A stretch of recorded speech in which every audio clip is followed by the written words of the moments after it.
Este segmento es presentado por Universidad de Santiago, USACH.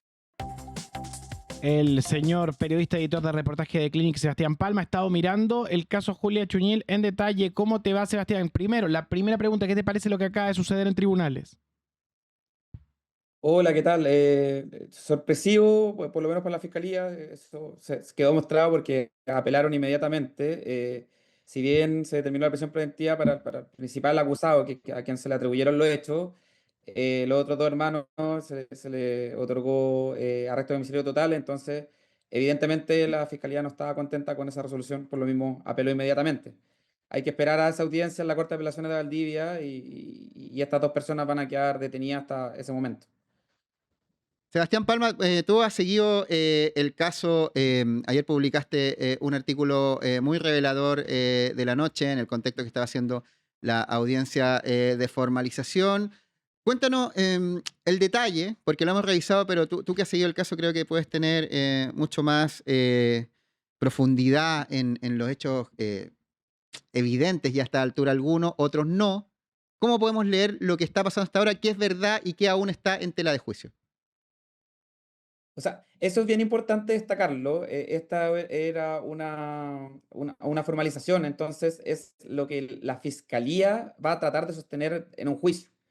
Entonces, lo que publicamos ayer en The Clinic es el relato que la fiscalía elabora para tratar de convencer a un tribunal para que se determinen esas medidas cautelares, ¿cierto? Ya determinó un plazo de investigación de 3 meses para salir a comprobar esa tesis de la fiscalía. Y dentro de ese relato, claro, se abre esta noche oscura, esta noche infernal que habría vivido Julia Chuñil, en la que habría terminado asesinada por uno de sus hijos, en el contexto de la defensa hasta adulto mayor. Para los que se vienen sumando recién al caso, no entienden mucho, lo que ocurrió, según la fiscalía, es que en el terreno Julia Chuñil vivía un adulto mayor a quien Julia Chuñil cuidaba. Usa la palabra madrinó en quienes conocen el caso. Y esta persona recibe una pensión de 220.000 pesos. Lo que defiende la fiscalía es que uno de los hijos agredía constantemente a este adulto mayor, que le robó esta plata de la pensión y que Julia Chuñil, en un ejercicio de defensa, terminó siendo asesinada por este hijo. Sebastián, lo que pasa con respecto a algunos hitos del caso que tiene muchas dudas por parte de la ciudadanía interesante. Uno de ellos, aunque parezca simbólico, es de relevancia por el tamaño de ícono que tomó, que es el famoso perro Cholito. Hay personas que sostienen que no existe. ¿Eso es real? Se puso en duda en el juicio. Lo que pasa es que investigativamente, o sea, tiene relevancia el perro, porque según se afirma un relato. Pero la verdad, tanto en mi investigación como creo el tenor de los delitos, suena muy duro decirlo, pero la existencia del perro Chelito no nos va a determinar una culpabilidad o una No, responsabilidad o no. claro, claro, Sí, pero sí, sí, sí es cierto, sí es arma cierto. poleras y arma relato, como tú bien dices. Claro, sí, sí es cierto que se armó un relato. De hecho, en el expediente judicial en el que tenemos, hay como posteos donde ahí está la foto de Cholito como un cachorro negro donde se dice, acá lo tengo: hola, soy Cholito, puedo pedirte un favor, no dejes de preguntar dónde está Julia Chuñil. Entonces yo creo que esa utilización de la imagen enternecedora de un perro hizo dudar a la fiscalía y se está planteando su existencia o no. Yo creo que hay que ser súper cauto y esperar este plazo de investigación para tener bien esa respuesta. Lo que sí es cierto es que figura en el expediente y en la carpeta investigativa esta duda que tú me estás planteando. Sebastián, creo yo, lo del perro Cholito no es tan baladí. ¿En qué términos te lo planteo? Porque tú has cubierto varios casos de Ujú. crímenes del mundo, digamos, del periodismo policial, podríamos decir, que suelen tener, digamos, alto impacto en la sociedad. Y yo creo que este es uno de ellos, sin duda.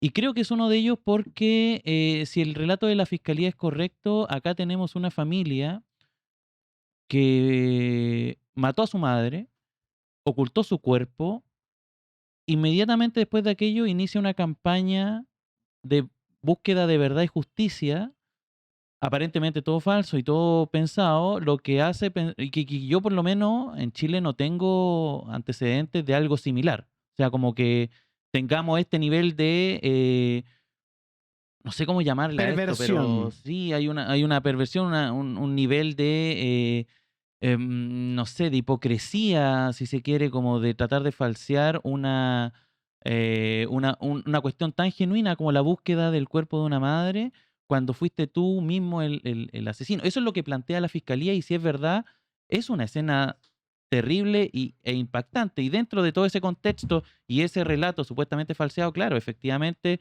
existen cosas como la eventual invención de un perro. Quería pedirte una reflexión respecto a eso. O sea, ¿qué tipo de crimen crees tú es el que acabamos o es el que estamos abriendo, digamos, la puerta a la verdad de lo que realmente ocurrió en esa familia, tratando de abordar también todos los contextos? Aquí se habla también de un contexto de violencia intrafamiliar permanente, hay una situación bien compleja en la zona, también la relación con los vecinos, en fin.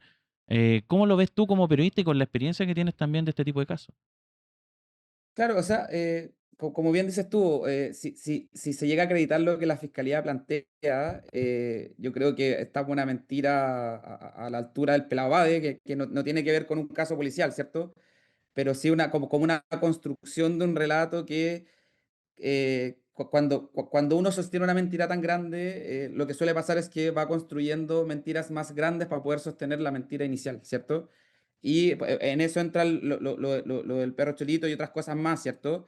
Pero claro, o sea, la magnitud que tuvo y el eco que tuvo como la consigna que mató a Julia Chuñil y la suspicacia de que pudo haber sido este empresario, ¿cierto? Yo creo que no tiene, no recuerdo otro caso con esa magnitud. Hay otro muy parecido respecto a un podcast en el que también trabajé que se llama ¿Quién mató a Ana Cook? Que claro, que hubo también como un marcha y hubo como un activismo muy pendiente respecto a un caso que la fiscalía terminó por archivar, ¿cierto? Entonces, eh, pero eso se mantuvo más encapsulado. Acá lo de Julia Chuñil tuvo un alcance nacional y también diría internacional. O sea, hace un par de semanas vino Manu Chao y también se levantó esa consigna. Entonces, claro, yo como recogiendo lo que tú me dices, no he conocido o no he visto otro caso con esa magnitud respecto, insisto, a si se comprueba esta mentira y se sustenta lo que la fiscalía va a salir a probar en un juicio, me imagino que este año. Sebastián Palma, editor de Clinic y bueno, periodista de larga trayectoria pese a tu joven edad. Tú mismo dijiste que estuviste ahí en el podcast, en el trabajo periodístico que fue ¿Quién mató a Ana Cook? De Rodrigo Fluxá y bueno, un equipo completo que trabajó ahí. Em, Quiero volver a la especie de verdad judicial que se está construyendo y que no siempre es la misma.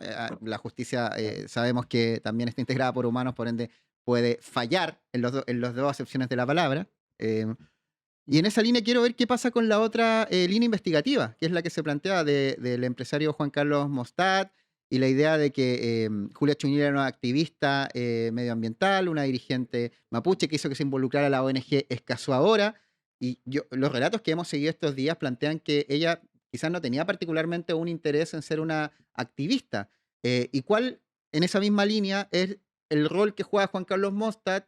Porque también escuché a su abogada en algunas declaraciones que planteaba, de que no tenía un particular recelo contra ella en algún sentido, más allá que estuviera ocupando alguna hectárea correspondiente a sus terrenos. ¿Cómo queda esa línea Claro. investigativa en vista a los nuevos antecedentes que han salido a la luz pública?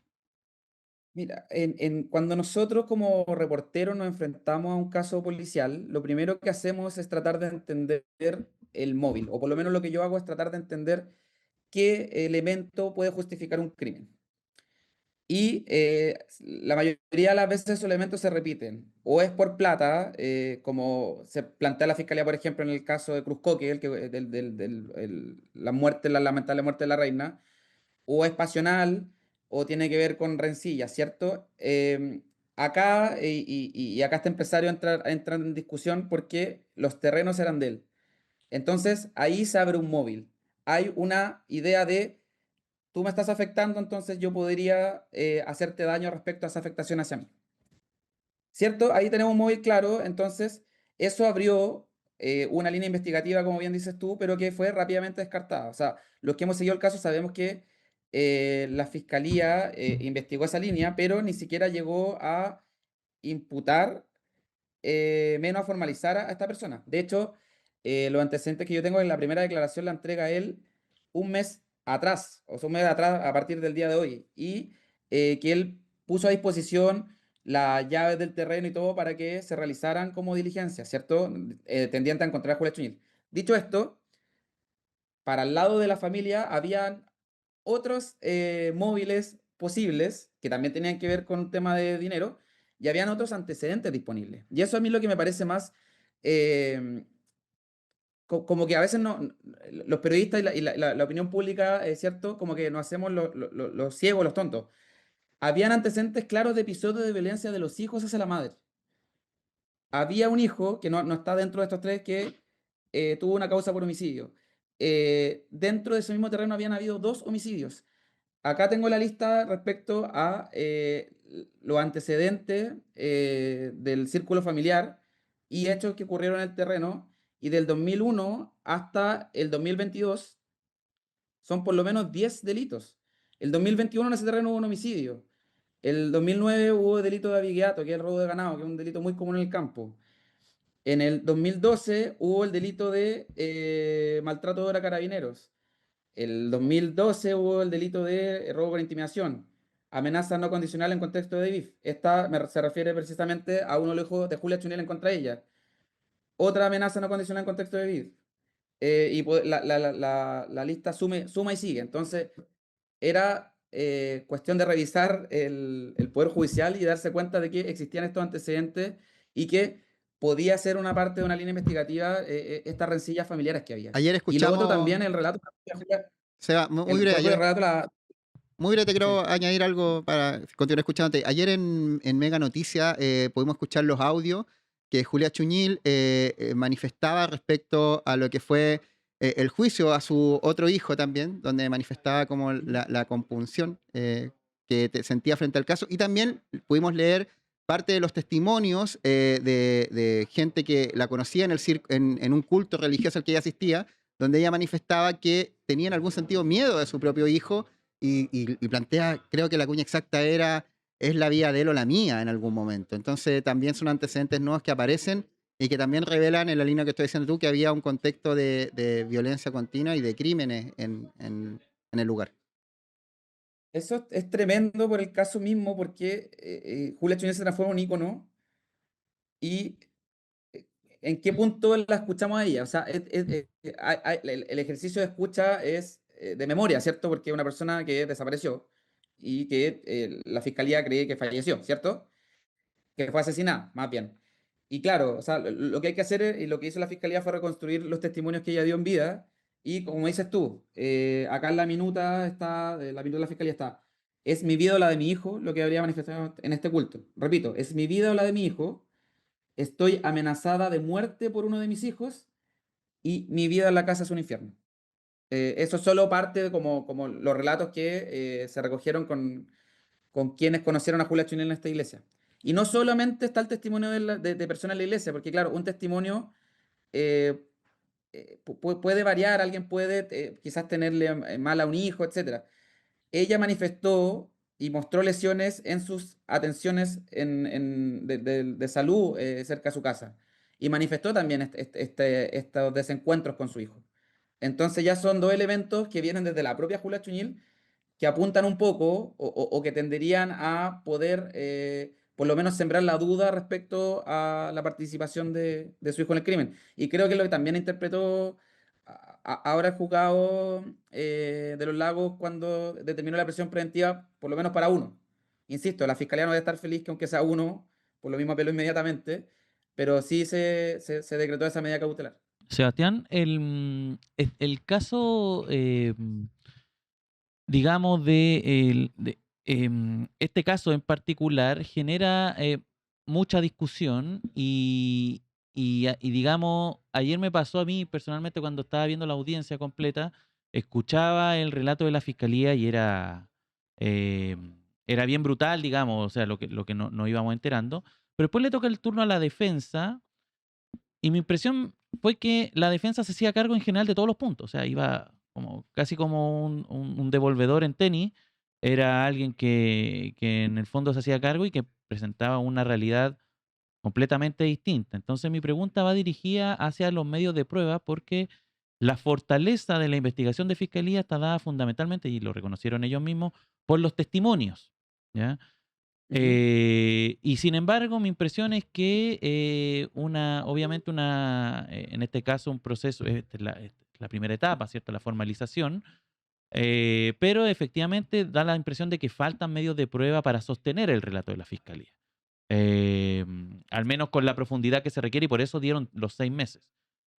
Y en ese contexto también está la búsqueda del cuerpo. Entonces mi pregunta va dirigida a eso. ¿Qué tan importante crees tú en este caso en particular que es que se halle el cuerpo de Julia Chuñil? Ya van 2 días de excavaciones en el patio, hasta el momento, porque esto puede cambiar obviamente en las próximas horas o incluso en los próximos meses si, digamos, existe un método de excavación mucho más amplio, y recordemos que estamos hablando de terrenos rurales que son vastos, ¿cierto? Entonces puede en verdad ser una cuestión de larga data.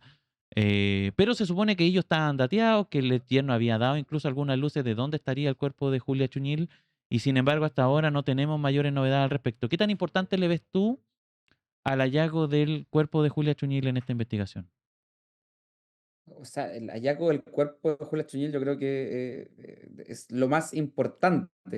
Y creo que, o sea, lo que yo tiendo a pensar es que esas diligencias se van a acelerar ahora a puertas de una apelación, ¿cierto?, de las medidas cautelares. El cuerpo, y esto lo dicen, es como un cliché de película de FBI, el cuerpo habla, ¿cierto? Claro, En Chile hay poco, o sea, yo no tengo en la memoria como resoluciones judiciales como severas en un cuerpo.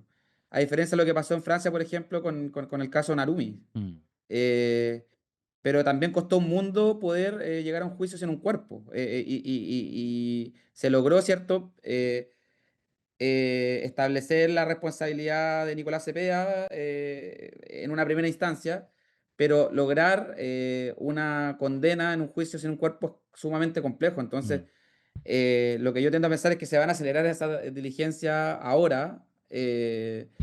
De hecho, ayer la fiscal, yo tengo entendido que estuvo en terreno antes de la audiencia de formalización. Entonces,